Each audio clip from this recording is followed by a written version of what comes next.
Libra, welcome back po dito sa Gems Cake Darwin Vlogs. Kamusta ka ngayon? I hope nasa mabuti kang kalagayan pang physical, mental, emotional o spiritual man yan. Ang video po natin na ito ay para lamang sa mga may malalawak na kaisipan. Kaya kung hindi po kayo nakaresonate, try nyo pong panoorin yung inyong other signs, Moon Rising, and Venus. At sa mga bago lamang po dito sa aking channel, please subscribe and hit the bell button para lagi kang updated every time na meron tayong uploads. At kung nais mo namang mag-avail ng ating services, ng ating private readings at ng ating rituals, magmensahe ka lang dyan sa nasa comment section natin. Nakapin po yan, direct na po kayo sa ating Facebook page. Mag-iingat kayo ha kasi may nanggagaya sa atin. Tandaan nyo, kung ano yung nasa profile picture ko na number, yun lang yung ginagamit ko na, yun lang yung ginagamit ko sa lahat ng business transactions. Pero please lang po, huwag na kayong mag-call or mag-text. Okay, para saan nga ba ito? Meron tayo dito. Yan, kung gusto nyo ring mag-avail ng ating EEA, Evil Eye Amulet Necklace at ng ating Tiars Bracelet. Ayan. Magmensahe lang po kayo directly. Para saan nga ba ang ating Tiars Bracelet? Ito, Tiars Bracelet natin. Tapos yung ating EEA. So, sa EEA muna tayo. Ito po ay pangontra sa inggit, sumpa, barang, palipad hangin, aksidente, malaking mga aksidente, evil eye, business, kaperahan. So, ayan po. At ito naman yung ating Tiars Bracelet. Actually, pambalance din to ng mga chakras. So, kung balance yung chakras ninyo, mas mabilis kayo makakapag-manifest. Pangontra po ito sa kulam, inggit, gayuma, barang, pampaswerte po ito sa love life, career, kaperahan, health, or pregnancy. Ayan po yung ating Tiars Bracelet. Ayan. And also, pwede rin po kayong mag-wish dyan. Tuturo ko sa inyo kung paano. At aalagaan nyo po yan. Kaya kung masipag kayo mag-alaga, bili kayo. Pero kung kayo ay tatamad-tamad, wag na. At saka kung wala kayong tiwala. Kailangan kasi dyan 100% po yung tiwala ninyo. So, ayan na. Magmensahe lang po kayo. And umpisa na natin yung reading para sa'yo, Libra. Mensahe natin for Libra.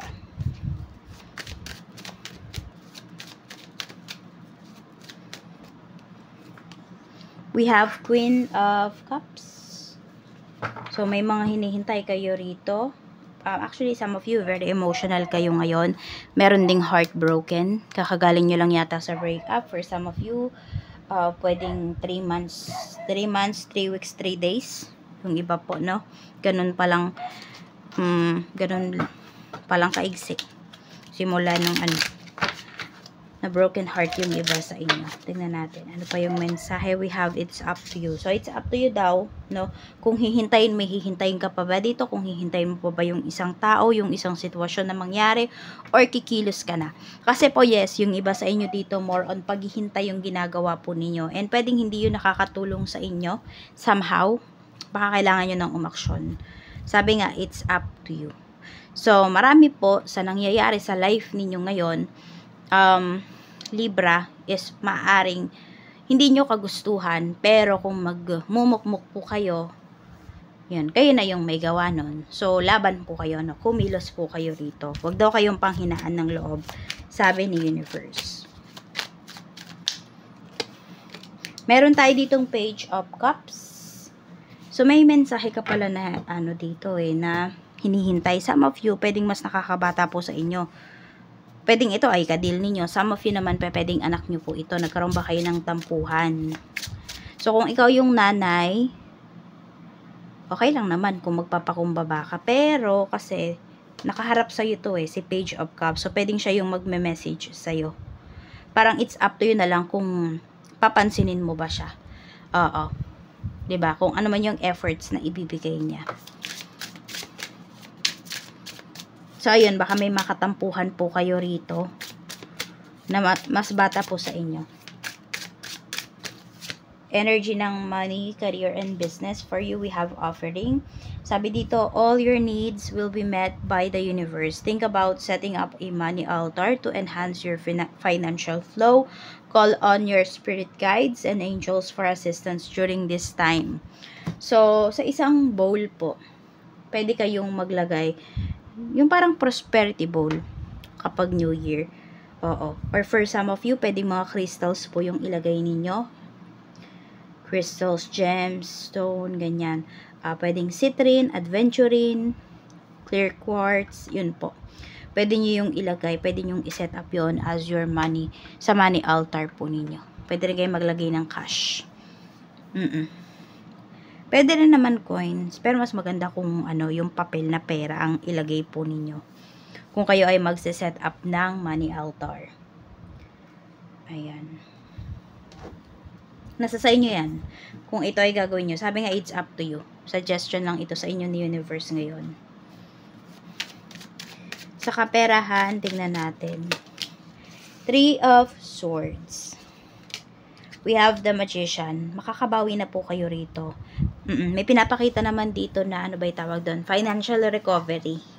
No, kung ano man po yung mga disappointments po ninyo, 'di ba nga sabi? Oo, kung magi-stay kayo diyan, kayo na yung may desisyon noon, kayo na yung may gawa noon. Pero kung lalaban po kayo, kikilos na kayo, ayan, makakabawi po kayo kaagad. So, wag na kayong magmukmuk pa. Laban agad. Yan. We have the Sun. Very positive naman yung energy pagdating sa kaperahan mo. Kung may minamanifest ka talaga dito, okay, yung pagiging, some of you ha, yung pagiging emotional ninyo, nakakatulong yun para ma-manifest ninyo yung mga gusto ninyo. Pero yun nga, sabi ko, kung gusto nyo talaga, ayan, mas marami pa kayong blessings na ma-receive, pwede kayo mag-avail ng ating Evil Eye Amulet Necklace at ng ating Tiars Bracelet. Sa career mo naman, kamusta? We have 8 of Wands. Marami ba dito nasa ibang bansa? Or nagta-travel kayo? Yan, oh. Lagi kayo nagta-travel, lagi kayo nagko-commute. We have Judgment. May opportunity daw dito para sa inyo sa ibang bansa. So, kung meron dito, medyo nahihirapan kayo maghanap ng opportunities because of your age dito sa Pinas, try yung mga ibang bansa. Yan, yung iba po sa inyo. Kaya lang, kailangan talaga is pera. We have 9 of Wands. So, kung may ino-offer po sa inyo, grab nyo na po agad yung opportunity na yun.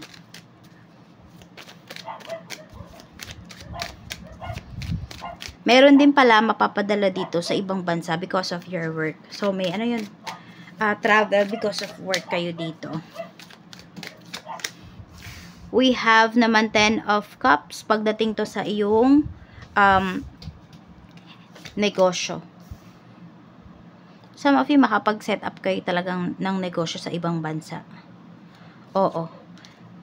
Susuportahan ka dito ng asawa mo. Yung mga nasa ibang bansa, yun yung pinapakita dito na energy. Ayan, no?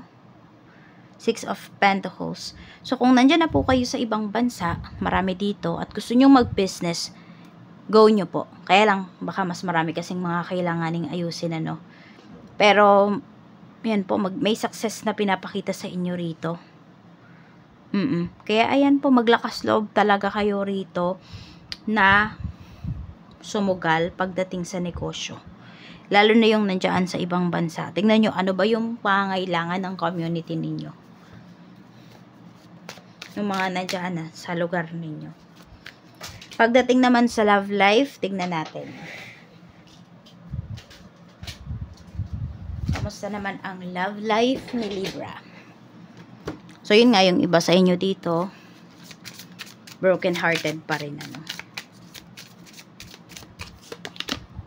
We have revenge. Uy. Plotting, payback, punishing, getting even. May tao dito na I don't know kung ginantihan kayo, niloko ulit kayo. Meron po dito, kayo na ba yung gusto nyong gantihan yung tao na yon? May nanloko sa'yo rito. 10 of Wands. And still, nagbibigay pa rin to ng stress sa'yo. Pero iniiwasan mo na nga yung taong to. No? Pwedeng pinagpa-pray mo na lang kung ano ba yung karma na mapupunta sa taong to. Okay, pwedeng nafe-feel nyo kasi parang wala namang nangyayaring karma dun sa tao na yon. Huwag po kayo mag-alala. No? Kasi pwedeng delay lang yung karma ng tao na yan, pero darating at darating pa rin yun sa kanya. Yes, lahat naman kasi ng ginawa natin, it's either good or bad. May kapalit po yan.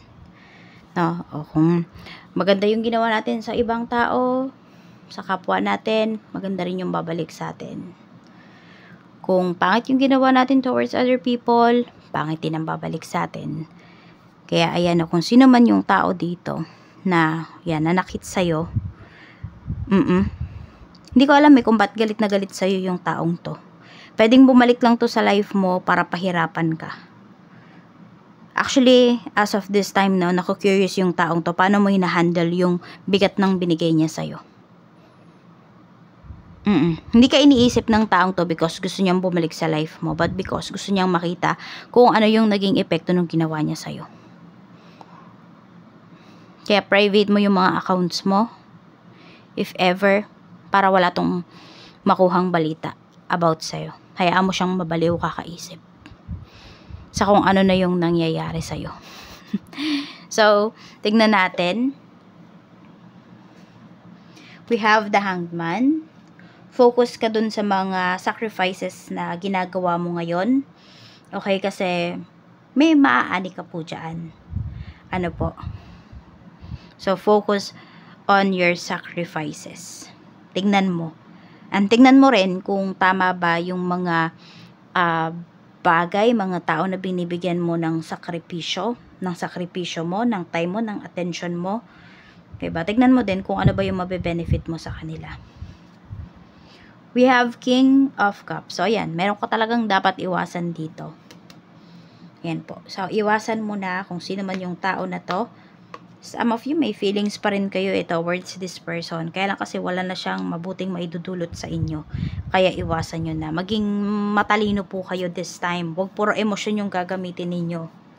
Oo, maging matalino daw kayo. Even sa love life, sa lahat ng transactions ninyo in terms of money.